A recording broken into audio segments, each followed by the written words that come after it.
11 अगस्त 2025 की ये बात है। दरअसल एक पत्रकार अपनी टीम के साथ बिहार प्रदेश के जिला मुजफ्फरपुर में पहुंचता है। वहां की नगर विधानसभा क्षेत्र 94 में उसको जाना था बूथ संख्या 370 में। जब बूथ संख्या 370 में पहुंच जाता है तो वहां आसपास के लोगों से पूछता है कि साहब मुझे मकान नंबर 27 में जाना है, वहां लोगों से बातचीत करनी है, मुलाकात करनी है। गांव के लोगों को बहुत ज़्यादा समझ थी नहीं कि मकान नंबर 27 कौन सा है। धीरे धीरे करके जब अलग अलग लोगों से बातचीत की जाती है तभी कुछ लोग कहते हैं कि मकान नंबर 27 तो फला है। इस तरह की बात जब की जाती है तो पत्रकार अपनी टीम के साथ मकान नंबर 27 पर पहुंच जाता है। वहां का जब दरवाजा खटखटाया जाता है तो वहां से एक बहुत बुजुर्ग महिला निकलती है जिसका नाम होता है राजकली देवी। दरअसल राजकली देवी जैसे बाहर निकलती है तो अम्मा से राम राम श्याम श्याम वो कही जाती है। उसके बाद कहा जाता है कि अम्मा मैं ये जानकारी जुटाने के लिए आया था, दरअसल इस घर के अंदर कितने सदस्य रहते हैं, कितने मतदाता हैं जो वोट डालने के लिए जाते हैं। जैसे अम्मा ने ये बात सुनी, अम्मा ने कहा कि बेटा मैं तो सिर्फ अकेली ही हूं इस घर के अंदर जो रहती हूं।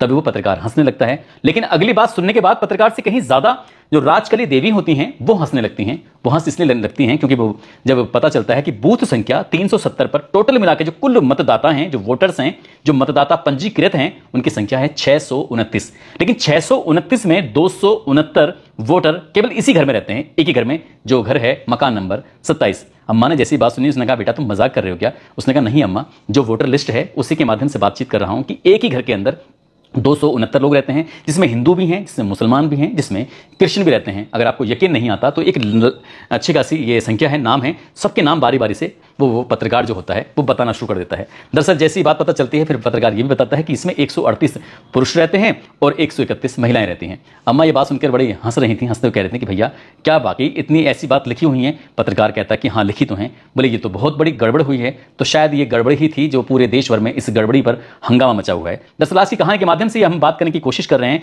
कि चुनाव आयोग पर जो आरोप लग रहा है वोट चोरी का, तो वोट चोरी के पीछे की कहानी की आज जानने की, समझने की कोशिश करते हैं।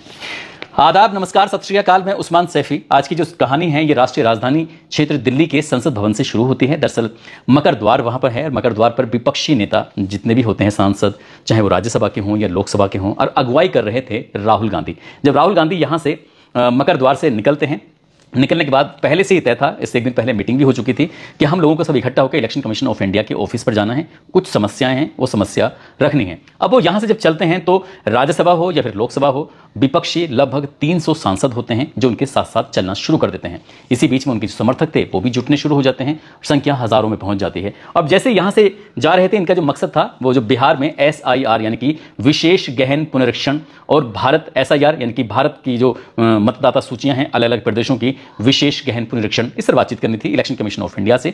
इसके लिए समय मांगा था, लेकिन समय मिला जरूर था, लेकिन उसमें संख्या कुछ उन्होंने तय कर दी थी कि आप इतने लोग आ सकते हैं। अब ये रास्ते में जा ही रहे थे कि दिल्ली पुलिस ने चारों तरफ से बैरिकेडिंग कर दी और बैरिकेडिंग करने के बाद परिवहन भवन के पास जो मार्च था, इन सांसदों की जो संख्या जा रही थी, उन्हें रोक लिया जाता है। अब रोक लिया जाता है तो सबसे पहले राहुल गांधी, प्रियंका गांधी, मल्लिकार्जुन खड़गे, संजय राउत, सागरिका, ऐसे सांसद थे, उनको हिरासत में लिया जाता है। हिरासत में लेने के बाद उनको गाड़ियों में शिफ्ट किया जाता है, जो वहां पर गाड़ियां होती हैं। और एक मौका पाते ही अखिलेश यादव जो होते हैं वो बैरिकेडिंग को फांद जाते हैं, लांग जाते हैं और उन्हें कोई रोक नहीं पाता। लेकिन जो पीछे मुड़कर देखते हैं तो बाकी सांसद होते हैं, उनको पहले से पकड़ लिया गया था, हिरासत में लिया गया था। लेकिन अखिलेश यादव हिम्मत जुटाते हुए आगे बढ़ते हैं और जाकर बैठ जाते हैं। अपने साथियों का इंतजार कर रहे थे कि वो आएंगे तो सब मिलकर एक साथ इलेक्शन कमीशन ऑफ इंडिया में जाएंगे, लेकिन ऐसा होता नहीं है। और इस बीच में जितने भी सांसद होते हैं, जितने भी उनके समर्थक मौजूद थे, मौके पर थे, तो वो एक नारा लगा रहे थे कि वोट चोर गद्दी छोड़, वोट चोर गद्दी छोड़, इस तरह के नारे लगा रहे थे। पुलिस ने आखिरकार जब रोका, रोकने के बाद इनको हिरासत में लिया और हिरासत में लेने के बाद संसद मार्ग पुलिस स्टेशन पर उनको लेके चले जाते हैं। तभी पत्रकार उनसे सवाल करते हैं पुलिस वालों से कि आपने इन सांसदों को क्यों हिरासत में लिया है, क्या वजह है, ऐसा क्या काम कर रहे थे, ऐसा क्या शोर मचा रहे थे? उन्होंने कहा कि इनके पास अनुमति नहीं थी, परमिशन नहीं थी, बिना परमिशन के ये यहां से नहीं जा सकते। दरअसल हालांकि परमिशन मांगने की कोशिश की थी लेकिन परमिशन मिल जाती है और ये कहा जाता है कि 30 सांसद से ज्यादा नहीं जा सकते, क्योंकि हमारे पास इलेक्शन कमीशन ऑफ इंडिया ने कहा था कि हमारे पास बैठने की पर्याप्त व्यवस्था नहीं है, इसलिए 30 सांसद आ जाएं। लेकिन यहां से जो विपक्षी थे वो लगभग 300 सांसद एक साथ जाते हैं और उन्हें दिल्ली पुलिस रोक लेती है कि आपके पास मार्च निकालने की कोई परमिशन नहीं है। इसके पीछे की कहानी क्या है, क्यों आखिरकार ये मार्च निकाल लेते, तो इस पर थोड़ा प्रकाश डाल लेते हैं। नवंबर 2025 में बिहार में विधानसभा चुनाव होने हैं और इसके लिए जो चुनाव आयोग है इसने 25 जून से 25 जून 2025 से 25 जुलाई 2025 तक एसआईआर अभियान चलाया, यानी कि मतदाता सूची में जो विशेष गहन पुनरीक्षण था, जो कुछ खामियां थी उनको ठीक करना था, उनको सही करना था, यानी कि इसको एसआईआर का मतलब ये इंग्लिश में स्पेशल इंसेंटिव रिवीजन भी करना था। यहां टोटल मिलाकर वोटों की संख्या बताई जाती है 7,89,00,000 वोटरों की जो पुष्टि थी करनी थी कि हैं कि नहीं है, नहीं है तो क्यों नहीं है, तो इस तरह की पुष्टि करनी थी। इस पर एक अभियान चलाया जाता है और अभियान चलाने के बाद जब संख्या निकल के आती है तो 7,24,00,000 के आसपास संख्या आती है और ये बताया जाता है कि 65 लाख जो मतदाता होते हैं उनका मतदाता सूची से नाम हटा दिया गया है। इसके पीछे कारण ये बताए जाते हैं कि 22 लाख ऐसे मतदाता हैं जो मर चुके हैं, खत्म हो चुके हैं। इससे पहले शायद इस साल 2003 में इस तरह का एसआईआर हुआ था, अभियान चलाया गया था, लेकिन इस बार जब अभियान चलाया जाता है तो 65 लाख मतदाताओं के नाम जब सूची से हट जाते हैं तो कारण बताया जाता है कि 22 लाख मर चुके हैं, 7 लाख डुप्लीकेट हैं और 36 लाख ऐसे मतदाता हैं जो दूसरे राज्यों में चले गए। बस इतना था कि इसके बाद फिर उन्होंने ये भी चुनाव आयोग ने कहा कि 1 सितंबर 2025 तक का समय दिया, अगर किसी को डाउट है, कुछ लगता है तो वो आवेदन दे सकता है और आवेदन देने के बाद हम इसमें देखेंगे और जो भी कुछ कमियां होंगी उसको दूर भी करेंगे। आवेदन की संख्या आती है 1,65,000 के आसपास, उस पर अभी काम चल रहा है और अभी 1 सितंबर 2025 के लिए अभी वक्त है, क्योंकि अभी अगस्त चल रहा है और ये पूरे अगस्त में ये सूची अपनी दे सकते हैं, आवेदन दे सकते हैं। लेकिन विपक्षी जो पार्टियां होती हैं वो कहती हैं कि 65 लाख जो नाम हटाए गए हैं, किसके नाम हटाए गए हैं, चलो उसकी भी सूची दे दो, ये तो पता चल जाए कि किसके नाम हटे हैं, नहीं हटे हैं। बहुत से लोगों को तो ये पता ही नहीं होगा कि उनका वोट कट चुका है और वो क्या कारण है वोट कटने का, यह भी पता ही नहीं चल पाया। तो ऐसी स्थिति में थोड़ी भ्रम की स्थिति बनी हुई थी। अब विपक्षी पार्टियों ने ये पता करने की कोशिश की, जो खामियां थी उसको ढूंढने की कोशिश की, तो पता चलता है कि एक बूथ ऐसा भी है बिहार के अंदर जिसमें लोग मर चुके हैं, 40 लोग, और उनके वोट बन गए हैं। अब साथ ही डोनाल्ड ट्रंप जो कि अमेरिका के राष्ट्रपति हैं, किसी ने मस्करी के चलते या फिर कोई जानबूझ के कोई साजिश थी क्या था, उनका भी डोनाल्ड ट्रंप का भी वोट बनवा दिया, कुत्ते का प्रमाण पत्र बनवा दिया। और साथ ही गिरिराज सिंह एक केंद्रीय मंत्री बताए जाते हैं, जो केंद्रीय मंत्री हैं वो एक व्यक्ति के श्राद्ध में गए हुए थे, वो पता चला कि उस मरे हुए आदमी का भी वोट बन चुका है। कुछ ऐसे ही आरोप लगाए जाते हैं, कहते हैं कि बीएलओ ने घर बैठ के सारा काम कर लिया, कहीं वो घर घर तक नहीं जाता है देखने के लिए कि वोट नया बनेगा नहीं बनेगा, कोई घर में है नहीं है, कोई मर चुका है नहीं, कोई जानकारी ऐसी नहीं। इस तरह के जब आरोप लगाए जाते हैं, जब आरोप लग रहे थे तो इसी बात को लेकर जो 65 लाख नामों की जो सूची से गायब कर दिए गए हैं, जो हटा दिए गए हैं, वो कौन है कौन नहीं है, इस बात को लेकर बस हंगामा खड़ा हो जाता है। और हंगामा खड़ा होता है तो जो विपक्षी पार्टी होती है, इधर तो विपक्षी पार्टी ये लगातार मांग कर रही थी, उधर जो कांग्रेस होती है, कांग्रेस ने एक पिछले 15 महीनों से लगातार एक काम कर रही थी और उन्होंने अपना जो काम किया, दरअसल उन्होंने कर्नाटक में एक महादेवपुर विधानसभा है, वहां की कुछ जानकारी थी जो 7 अगस्त 2025 को राहुल गांधी ने प्रेस कॉन्फ्रेंस के माध्यम से लोगों को बताने की कोशिश की। उन्होंने कहा कि 1,250,000 वोट उनके चुराए गए हैं, चोरी हुए हैं, 6.5 लाख वोटों में से लगभग 1 लाख। उनका ये दावा है, उनका कहना है कि 11,965 वोट डुप्लीकेट थे जो बने हुए थे। ये उन्होंने पिछले जो चुनाव हुआ था उसके चुनाव के बारे में बताया था।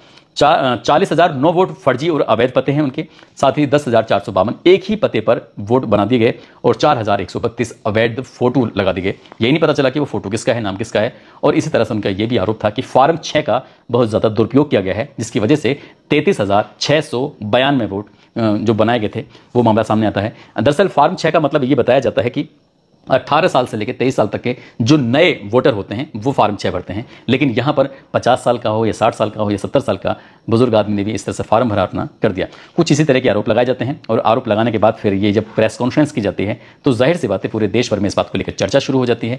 अब इससे पहले आरोप लगते रहे थे कि जो मशीन है, दरअसल ईवीएम मशीन के अंदर गड़बड़ी है, और अब की बार जो आरोप लगाया जाता है वो वोटर लिस्ट में आरोप लगाया जाता है कि इस तरह की गड़बड़ चल रही है। लेकिन इनका साफ साफ कहना कि हम चाहते हैं कि साफ और प्योर वोटर लिस्ट हो और एक आदमी का एक ही वोट होना चाहिए। अगर एक आदमी का एक वोट होगा तो वो वोट डालेगा, और एक आदमी के कई वोट होंगे तो वो गड़बड़ी कर सकता है। इस तरह का उन्होंने एक उदाहरण दिया था, और उदाहरण जो दिया था वो महादेवपुरा में जो एक विधानसभा लगती है उसका बूथ संख्या 370 लगती है, और बूथ संख्या 370 के अंदर जो मकान नंबर 35 है वहां पर एक ही घर के अंदर जो 10 बाई 15 का मकान है, 10 बाई 15 फुट का मकान है, जिसमें ज़्यादा से ज़्यादा 2 लोग रह सकते हैं या अधिकतम 3 लोग रह सकते हैं, लेकिन एक ही घर के एक ही पते पर 80 वोटर्स हैं जो वोट डालने की जाते हैं नहीं जाते हैं ये तो पता नहीं। लेकिन जब मीडिया वाले इस घर में पहुंच जाते हैं मकान नंबर 35 में और जाने के बाद ये कोशिश करते हैं कि 80 वोटर कौन कौन है, कहां के हैं, क्योंकि राहुल गांधी ने बाकायदा इस बात का एग्जाम्पल दिया था कि मकान नंबर 35 में जो वोटर हैं वो 80 हैं। तो वहां जाकर पता चलता है कि पश्चिमी बंगाल का रहने वाला एक लड़का है जिसका नाम दीपांकर है, जो यहाँ पर डिलीवरी बॉय का काम करता है,